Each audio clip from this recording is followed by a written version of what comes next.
Здравствуйте, в эфире «Настоящее время. Итоги». Здесь мы рассказываем и рассуждаем о главных событиях прошедшей недели. В Вашингтонской студии в ближайшие полчаса для вас буду работать я, Игорь Тихоненко. И сегодня в выпуске. Наконец-то подписали историческое соглашение Ирана и «шестерки». Насколько легко его нарушить? Год спустя. Что знают голландские исследователи о виновниках крушения малазийского Боинга над Донбассом? Впервые президент США за решеткой. О посещении Бараком Обамой федеральной тюрьмы в штате Оклахома. И, наконец, самые обсуждаемые события недели в США в программе «Настоящее время. Итоги». Об этом обо всем буквально через мгновение. Шестерка международных стран-посредниц и Иран на переговорах в Вене наконец достигли соглашения по ядерной программе. Оно приостановит многолетний режим санкций и позволит Тегерану снова стать одним из крупнейших экспортеров нефти. Оружейное эмбарго в отношении Исламской Республики, однако, будет действовать еще как минимум 5 лет. В обмен Иран обязуется существенно сократить работу над своей ядерной программой в ближайшие 10 лет. Эксперты МАГАТЭ получат возможность круглогодичных инспекций всех ядерных объектов Ирана. Тем не менее, в Вашингтоне президент Обама, который вложил немало политического капитала и усилий в подписание этого соглашения, встретил волну критики от своих оппонентов за то, что пошел на компромисс с Тегераном. Когда президент Обама вышел к журналистам, он был настроен обороняться и отражать нападки со всех сторон из-за соглашения с Ираном, которое он называет историческим. С помощью соглашения мы можем мирно решить вопрос большой угрозы в сфере региональной и международной безопасности. Без этого соглашения мы рискуем получить еще больше войн на Ближнем Востоке. Соглашение направлено на ограничение иранской ядерной программы и отрезает Ирану пути к созданию ядерного оружия. Однако критики заявляют, что ограничение программы недостаточно для того, чтобы в итоге помешать Ирану создать атомную бомбу. Это лишь приостановит Иран в стремлении обладать ядерным оружием, при том, что изначальным намерением было не дать им такой возможности. Теперь это просто вопрос времени. В оппозиции оказались и некоторые члены Демократической партии. Кроме того, нелегкие вопросы задают журналисты. Обама резко отреагировал на слова корреспондента, который спросил, доволен ли он тем, с какой помпой подается соглашение, при том, что Иран по-прежнему удерживает в качестве заключенных 4 американцев. Замечание о том, что я доволен и ликую в то время, когда американские граждане томятся в иранских тюрьмах, мейджор, это чепуха, и вы должны это понимать. Обама заявляет, что Иран, несомненно, и дальше будет вызовом для США, но надеется убедить американцев в том, что это соглашение лучше, чем никакого соглашения вообще. О технических аспектах этого соглашения мы поговорили с известным физиком-ядерщиком, членом Международной комиссии по расщепляющимся материалам Павлом Подвигом. Павел, давайте рассмотрим идеальный вариант. Скажем, на протяжении ближайших 10-15 лет Иран действительно соблюдает все условия подписанного им соглашения. Однако в один прекрасный момент он решает выйти из этого соглашения. Сколько потребуется ему реально времени для того, чтобы выйти на прежний уровень обогащения урана? Соглашение сконструировано таким образом, чтобы этот вот период составлял как минимум 1 год. В действительности сложно сказать, сколько точно это может занять, но в принципе год – это тот интервал времени, на который все рассчитано. Скажите, пожалуйста, вот на ваш взгляд, насколько хорошо прописан процесс верификации? Верификация на самом деле очень серьезная, и она опирается на положения МАГАТЭ, которые проверены и работали в других обстоятельствах. И на самом деле, насколько я понимаю, идет тот процесс, который описан в соглашении, он на самом деле более детальный. И если посмотреть внимательно, то контроль за программой ядерной Ирана будет осуществляться на очень ранних стадиях, вплоть до добычи урановой руды и первичной обработки материала. И более того, соглашение предусматривает, что будет установлен контроль за производством центрифуг, которые используются для обогащения, и что на самом деле тоже очень важно. Сейчас очень много говорят о том, что Иран может построить новые тайные объекты. Насколько это с логистической точки зрения реально и просто сделать ему, чтобы обойти весь этот процесс верификации, о котором мы сейчас только что с вами говорили? Ну, чисто теоретически построить объект, наверное, можно, но вопрос будет заключаться в том, а что там можно сделать.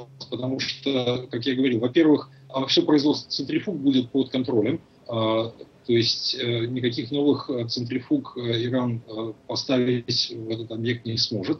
И, во-вторых, опять же, будет контролироваться поток материала, исходного сырья для обогащения, для производства обогащенного урана. Таким образом, способность построить объект, который будет производить какое-то даже незначительное количество обогащенного урана, не зарегистрированное, такой способности у Ирана реально не будет. До подписания вот этого соглашения сколько реально оставалось времени у Ирана до создания ядерной бомбы, на ваш экспертный взгляд? Здесь сложно точно сказать, что если бы чисто формально, если смотреть, возможно, что да, возможно, этот период был действительно несколько месяцев, при условии, конечно, что Иран принял бы решение запустить именно военную программу и начать производить именно уран, обогащенный уран оружейного качества. Ну, то есть техническая возможность, конечно, была достаточно заметная, скажем так. Вот. И это соглашение, то, что делает, оно этот период времени, оно, конечно, очень сильно отодвигает. И, что, опять же, самое важное, здесь тоже очень многие эксперты отмечают, что важно не столько увеличение вот этого интервала времени, сколько именно контроль над программой, который позволит вовремя обнаружить любой увод материала или оборудования в не задекларированную программу. Это очень важный момент. Малайзия и Нидерланды выступили с идеей создания международного трибунала под эгидой ООН с тем, чтобы расследовать крушение рейса малайзийских авиалиний MH17 над Украиной в июле 2014 года. Россия выступила против. Цитата: «Нас, в принципе, не устраивает эта идея по нескольким обстоятельствам», заявил 7 июля заместитель министра иностранных дел России Геннадий Гатилов, назвав создание подобного органа трудоемким и долговременным делом. Между тем, в США подан судебный иск против уже бывшего лидера сепаратистов Игоря Стрелкова-Гиркина. Александр Панов об информационной войне, развернувшейся вокруг сбитого лайнера. Это всемирная трагедия. Авиалайнер из Азии был уничтожен в небе над Европой. На борту были граждане многих стран. Необходимо объективное, тщательное международное расследование. Самолет разбился в 17:20 по Москве. В 17:50 появляется сообщение лидера сепаратистов Игоря Стрелкова, он же Гиркин. В районе Тореза только что сбили самолет АН-26. Валяется где-то за шахтой «Прогресс». Предупреждали же не летать в нашем небе. Затем сообщение Гиркина-Стрелкова удаляется с сайта, но оно сохранилось в кэше поисковиков. Версия первая. Боинг сбили сепаратисты, перепутав с украинским военным транспортником. Киев предоставил аудиозаписи разговоров сепаратистов. Это оказался пассажирский. Упал в районе Грабова, там море трупов, женщины, дети. Иск в окружной суд Чикаго, штат Иллинойс, подан против Игоря Гиркина, который, по нашему мнению, был главнокомандующим сепаратистского движения в Украине. Иск подан от имени 17 человек, граждан различных стран, в том числе ЮАР, Великобритании и Нидерландов. Мы опираемся на американский закон о защите жертв пыток, который позволяет судить иностранных граждан за так называемую внесудебную расправу, убийства, которые не подпадают под другие правовые статьи. Вы называете закон о защите жертв пыток, но где же здесь пытки? В этом законе есть два раздела. Один связан с пытками, чего нет в данном случае, а второй — это внесудебная расправа, о которой я уже говорил, и которая в этом деле, несомненно, присутствует. Цитата из вашего интервью лондонской газете «Телеграф». Это иск не ради денег, а ради чего? Ведь в иске к Стрелкову присутствует, тем не менее, $900 миллионов. На самом деле 850 миллионов. Иски 17 пострадавших по 50 миллионов каждый. Но это действительно не из-за денег. Мы понимаем, что нереалистично получить эти деньги с Гиркина. Но мы и наши клиенты хотим получить ответы. В мире постоянно что-то происходит. И в дипломатических кругах, в политической текучке их трагедия может быть позабыта. А они хотят, чтобы ответственные понесли заслуженные наказания за это ужасное деяние. Наши клиенты хотят правосудия. Теперь российские версии катастрофы. В день гибели самолета в 20:52 на сайте РИА Новости появляется информация со ссылкой на очевидцев. Лайнер сбил украинский штурмовик. В 23:04 Russia Today выдает сообщение от имени испанского диспетчера, якобы сотрудника киевского аэропорта Борисполь. Боинг сопровождали 2 украинских штурмовика, они же его уничтожили. Это подхватывает федеральное телевидение, Вести, Первый канал и Информагентство. В мае этого года российские специалисты ВПК делают вывод. Боинг сбит ракетой «Земля-воздух», ракетно-зенитным комплексом «Бук». Но вот вопрос, с чьей территории? Очевидно, что Россия вовлечена в это самым прямым образом. Она обеспечила сепаратистов оружием, снаряжением, готовила их. Российский военнослужащий нажимал на кнопку или нет, это не столь существенно. В канун годовщины телеканал CNN обнародовал предварительные результаты работы экспертов, содержащиеся в проекте окончательного доклада комиссии по расследованию происшествия, который должен быть представлен только в октябре. Самолет был сбит ракетой «Земля-воздух» с территории, контролируемой пророссийскими сепаратистами. Экспертам удалось даже установить тип и траекторию полета ракеты. Никто из официальных лиц не подтверждает эту утечку. Год спустя мы не знаем ответов, но Нидерланды, Малайзия, США и другие страны стремятся поименно назвать всех людей, чьи действия или бездействия привели к катастрофе и гибели почти 300 человек. Александр Панов, Дана Преображенская, Дмитрий Шахов. Настоящее время, Вашингтон. И у нас сегодня в гостях мой коллега, обозреватель русской службы «Голоса Америки» Александр Григорьев. Саша, добро пожаловать к нам в гости. На днях ты написал весьма любопытный пост в своем фейсбуке, да, о том, кто же возможно, сбил этот авиалайнер над Донбассом. На этот пост обратили внимание ведущие вашингтонские обозреватели, политологи, международники. На твой взгляд, скажи, пожалуйста, вот, узнает ли мир в ближайшее время, кто стоит за этим? Есть большая надежда, что узнает, потому что данных для этого вывода более чем достаточно. Дело в том, что современные возможности разведки, в том числе космической разведки, тем более в центре войны в Европе, они крайне велики. И методы косвенного анализа тех же самых социальных сетей, химические пробы, прочие виды экспертизы, они позволяют достаточно определенно указать на тех, кто совершил это преступление. Российские власти неоднократно говорили в Западу, обращаясь к Вашингтону, Брюсселю, если вы настолько уверены, что за этим преступлением стоит Россия или сепаратисты, по крайней мере, почему вы до сих пор не предоставили мировой общественности фактические доказательства? Потому что работу этой комиссии можно уподобить работе следствия. Да? То есть мы знаем, что, например, где-то в темном переулке убили человека. Вы не будете выкладывать в свободный доступ записи его телефонных разговоров там, за 5 минут до смерти. Вы не будете рассказывать всем, что вот у него в кармане нашли зубочистку, а преступник оставил следы такого-то размера. Вы будете это делать только в том случае, если это может помочь следствию. Сейчас идет следствие. Комиссия занимается расследованием преступления по уничтожению 280 невинных людей. И поэтому, почти 298. Да, совершенно верно.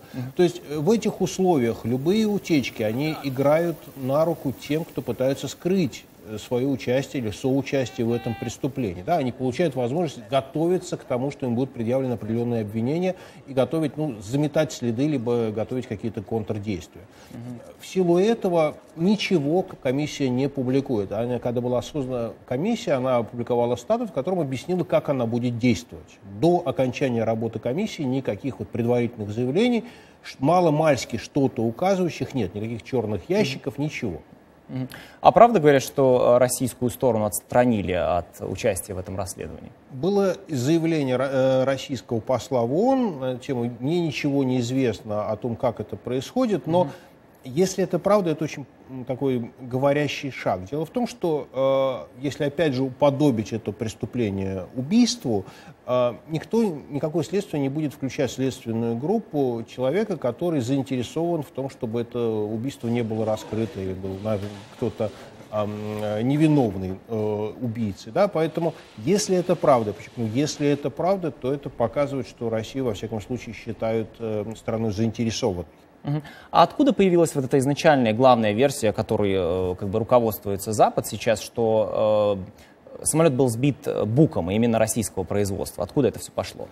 Пошло это, во-первых, от заявлений сепаратистов, которые были распространены в социальных сетях. Во-вторых, этот Бук был снят фотографом журнала «Пари Матч». если это тот самый БУК, я подчеркну, что мы не знаем. Да? Но вот подозрительный БУК, который контролировали сепаратисты, который передвигался по территории сепаратистов, был сфотографирован примерно за 2 часа до гибели самолета корреспондентом западного издания и туда отправлен. То есть были потом найдены и другие фотографии этой боевой системы, поэтому, в принципе, версия о том, что это был БУК, которым пользовались сепаратисты с российскими экипажами, без российских экипажей, не имеет никакого значения, имеет определенные материальные подтверждения. Да? То есть для следствия это важно.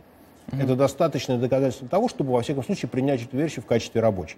У нас остается буквально 30 секунд с тобой. А вот если следствие все-таки докажет, скажем так, что Россия действительно принимала в этом участие, или сепаратисты, какими последствиями это грозит для Кремля? Ну, естественно, это очень крупные иски. Мы слышали уже про иск, который был подан в суде. Вопрос, согласится ли российское государство, если оно, во-первых, признать себя виновным, или в какой степени признать, и какие действия в этой связи она будет предпринимать. Все это будет зависеть далеко не от международного права и не от выводов комиссии, а от настроений в Кремле. Спасибо, Саша. У нас в гостях был обозреватель русской службы «Голос Америки» Александр Крикольев. И на этой неделе Барак Обама оказался за решеткой. Произошло это в штате Оклахома, где глава Белого дома стал первым действующим президентом США, посетившим федеральную тюрьму. Этот визит программы президента по реформированию американской пенитенциарной системы во время посещения мужской тюрьмы в городе Эль-Рино Обама обратил внимание на то, что среди заключенных много молодых людей. Это, цитата, «молодые люди, совершившие ошибки, не слишком отличавшиеся от тех, что совершал и я, ровно как и от ошибок, которые совершали многие молодые люди. Различие лишь в том, что у них не было, так сказать, поддерживающих структур, не было второго шанса, не было ресурсов, которые позволили бы им пережить эти ошибки», отметил президент. И в продолжение темы. В США на экране выходит фильм «Стэнфордский тюремный эксперимент». Кинолента основана на реальных событиях и рассказывает об исследовании американского психолога Филиппа Зимбардо. В результате его эксперимента мир по-новому взглянул на реакцию человека на ограничение свободы и предоставление ему фактически неограниченной власти. Рассказывает Виктория Купчинецкая. В этом роскошном особняке в западном Гарлеме судьбы у людей совсем не роскошные. Здесь проживают бывшие заключенные. Некоторые из них провели в тюрьме большую часть своей жизни. Здесь им помогают вернуться в общество. НКО «Общество удачи» предоставляет 62 койки для бездомных бывших заключенных. Здесь они приспосабливаются к жизни на свободе. Сегодня у них особое событие. Им показывают новый фильм про тюрьму. Вернее, про один психологический эксперимент. Фильм «Стэнфордский тюремный эксперимент» выходит на экраны в Нью-Йорке в пятницу.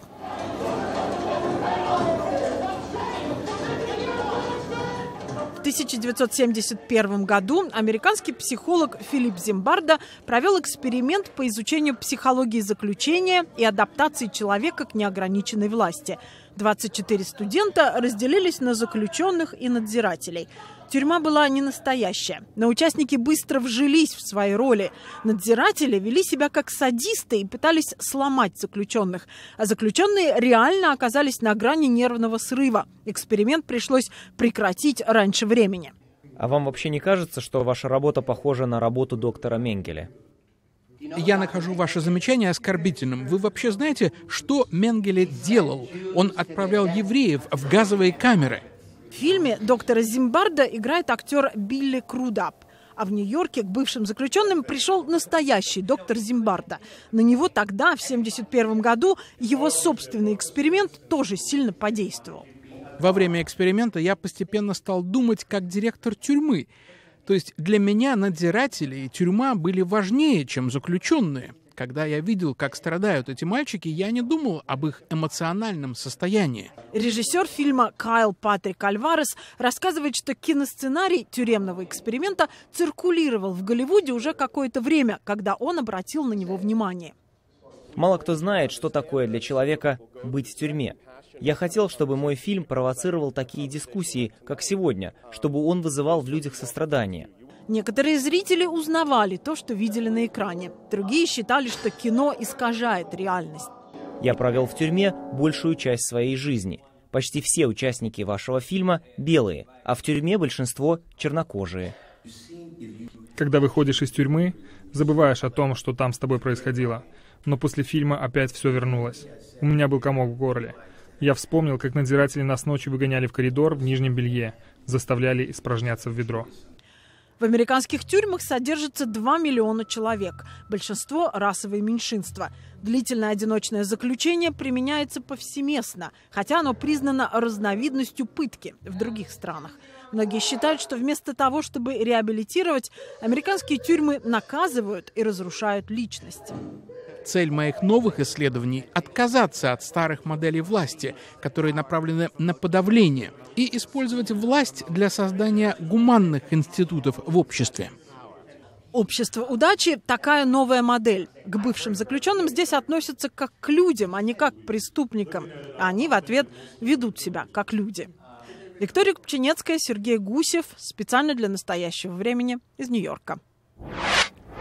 И о том, какими еще новостями жила Америка на этой неделе в дайджесте Романа Мамонова. В четверг жюри присяжных вынесло вердикт по делу колорадского стрелка. Джеймс Холмс, напомню, убил 12 и ранил еще 70 человек в июле 2012 года в кинотеатре города Аврора, штат Колорадо, на премьере очередного фильма про Бэтмена. Адвокаты преступника пытались доказать его невменяемость, но присяжные признали его виновным по всем пунктам: убийстве первой степени, покушении на убийство и незаконном владении оружием. Теперь Холмсу может грозить смертная казнь. Одной из главных тем в Америке на этой неделе стала новость из соседней Мексики. Из особо якобы охраняемой тюрьмы сбежал Эль Чапо. Наркобарон Хоакин Гусман по прозвищу Коротышка. По классификации американских спецслужб Эль Чапо является одним из самых влиятельных глав наркокартелей в мире. Побег он совершил в лучших традициях американского кино. Его сообщники вырыли на 10-метровой глубине тоннель длиной в 1,5 километра с вентиляцией, лестницами и даже мотоциклом. За поимку Эль Чапо теперь назначена награда в $3 820 000. Наркобарон, кстати, успел даже написать пост в Твиттере. Угадайте кому? Дональду Трампу. Миллиардер и возможный кандидат в президенты США сразу пожаловался в ФБР. И вообще использовал побег Эль Чапо в своей кампании. Мол, а я говорил, мексиканцы все преступники. Трамп по популярности на этой неделе обошел всех кандидатов от собственной партии, чем, кажется, создал ей немало проблем. И напоследок о почти чудесной истории спасения девушки по имени Осень. 16-летняя Оттом Уич смогла выжить в авиакатастрофе, в которой погибли ее приемные дедушка и бабушка. Они вылетели на легком самолете Beech A-35 из Монтаны в соседний Вашингтон. По неизвестным пока причинам машина врезалась в склон горы. Девушка 2 дня бродила по лесу, пока не вышла на шоссе, где ее подобрал один из водителей. Это была программа «Настоящее время. Итоги». Смотрите нас в интернете, на сайте currenttime.tv и в эфирах ваших национальных телеканалов. С вами был Игорь Тихоненко. Всего вам доброго.